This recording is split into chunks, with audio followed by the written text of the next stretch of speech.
Did you know that slugs refer to snails as semi-slugs? I looked it up, and I told Dr. B at our next session, really? Because they have a shell and you don't. Dr. B said, we evolved from snails. Snails are like our rhesus monkeys. Lots of love there. We are Sharon and Karen. But what can I tell you, Anne? We've moved on. I said, come on. Shells are awesome. If I had the choice to be a snail or a slug, I would be a snail. And don't give me any of that therapy waiting room seagull poster bullshit about how you finally came out of your shell. A shell is ready protection when and where you need it.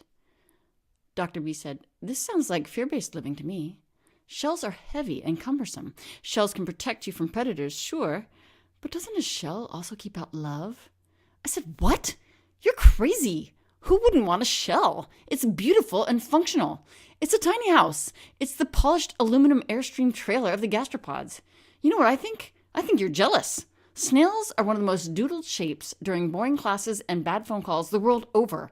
Who doodles a slug? Nobody. Why do I even listen to you? You don't even have a shell, snail hater.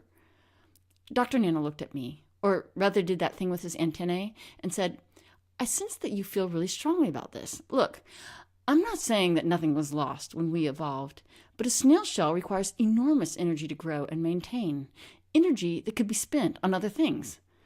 I said, like what? Books and literature? Dr. B pointed out that on average, slugs live longer, move faster, and are bigger. As if size matters. Ugh, he would say that.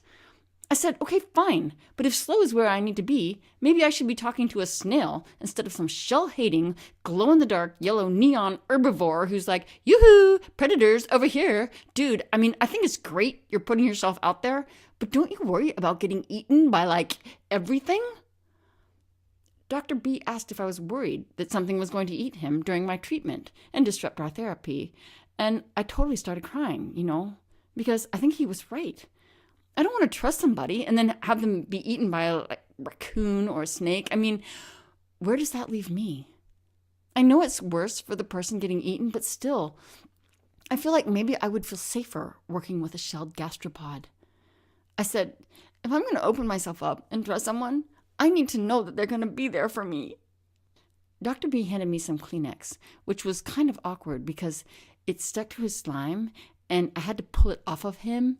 And I don't know how to say this without being gross, but it kind of felt used, like someone had already used it, like blow their nose on. And I said thanks and put the tissue on the end table. And he didn't see me do that, right? Because he doesn't have any eyes, right? So I wiped my nose on my sleeve and was feeling way too emotional.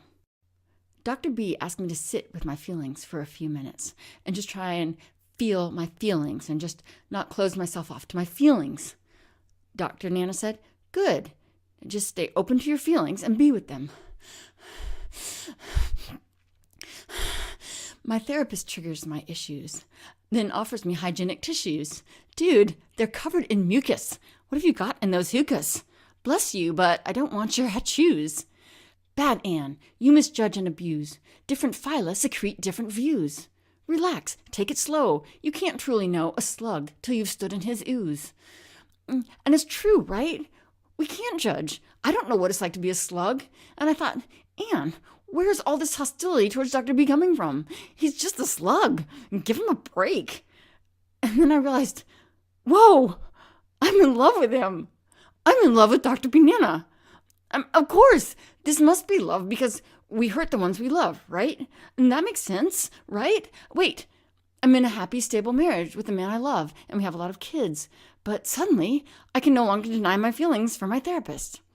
And I just sat there, floating on air. I couldn't even look at him. I was delirious. So I looked instead at the offending Kleenex on the end table, still glistening in the energy-saving bulb glow of the lamp, and I saw it as the gift that it was. It was B sharing a part of himself with me. And while it still seemed pretty gross, I was profoundly touched and shed a tear. B said, how are you feeling now? And I said to myself, stop, Anne. Don't say anything. This is a professional relationship. Nothing can happen between you two until after your treatment has finished and an appropriate period of time has passed. So I said, I love you. I love you. I understand now why you gave me that Kleenex. And my answer is yes. Yes. 1,000 times yes. I love you too. Wholly and passionately. I see that now. I have always loved you and only you. Our relationship is the culmination of every longing in my life. I will never leave you. Dr. B said, "That's all we have time for today. Check with Mr. Tallyman on your way out, and be sure to set up another appointment next week." I closed my eyes and nodded slowly, thinking, of course he would say that. Our love is strong and will last forever. And then, with my eyes still closed, I smiled. Not my normal smile. I smiled a type colon, followed by a closed parenthesis, an emoji smile, an emoticon. For the first time in my life, I was in touch with my emotional world. Not only was my therapist my true love, he was also a genius. He had cured me in 2 sessions.